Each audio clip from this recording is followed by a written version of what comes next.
Hello and welcome to my channel. This video is about my favorite markers and pens to use in my bullet journal.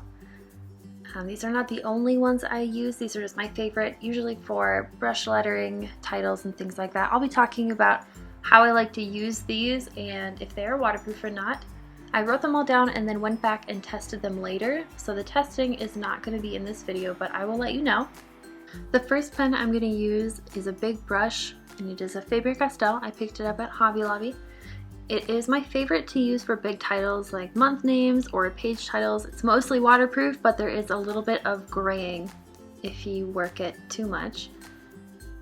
The second one is the brush, so it's a little bit smaller, but the same concept. I really like using this one for days of the week or just smaller titles. The other one is a little big for day-to-day things. This one is the medium. I like this for thicker lines, outlines, shadows, boxes, and things like that. The smaller one is more for lines. I use it to draw the lines of my habit tracker. The extra small is what I use for writing in my habit tracker because it is really tiny and I have tiny squares, so it works out. After that is the Papermate Flair. This is my favorite for daily writing notes, but it's not waterproof at all. Not at all, so I would not try that. After that is the Zig Writer for Vellum. I got this at Michael's and it is surprisingly great. I didn't know what to expect when I picked it up, but I used the large 1.2mm side for the dots in my habit tracker and then the smaller 0.5mm side for other graphs and writing. Now we have a Tombow dual brush pen. It is great for lettering. I love to do quotes and titles with it. It is super versatile and you can layer multiple colors and blend them together if you'd like, but it is not at all waterproof, which can be tricky because I use a lot of watercolors in my journal, so I just have to be really careful of where the water is going and what I have written before that on the pages. This is the Tombow Fudenosuke calligraphy pen. It is my favorite for small lettering as the harder tip gives me more control. It is also waterproof, which is another bonus for me.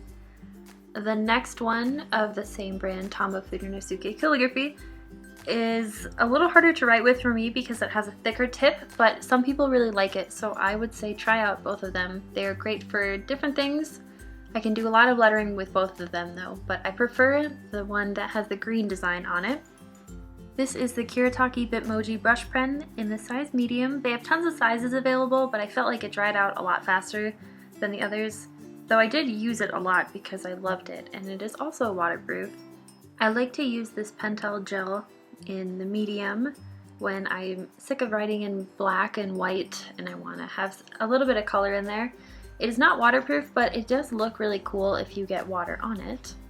Now I'm using my favorite white pen of all times. It is super opaque. It has really nice thick and smooth lines, but it is not at all waterproof, though I think you could make more cool designs if you played with it a little bit. Now I have the gold, which I'm using right now, and I'll do the silver next.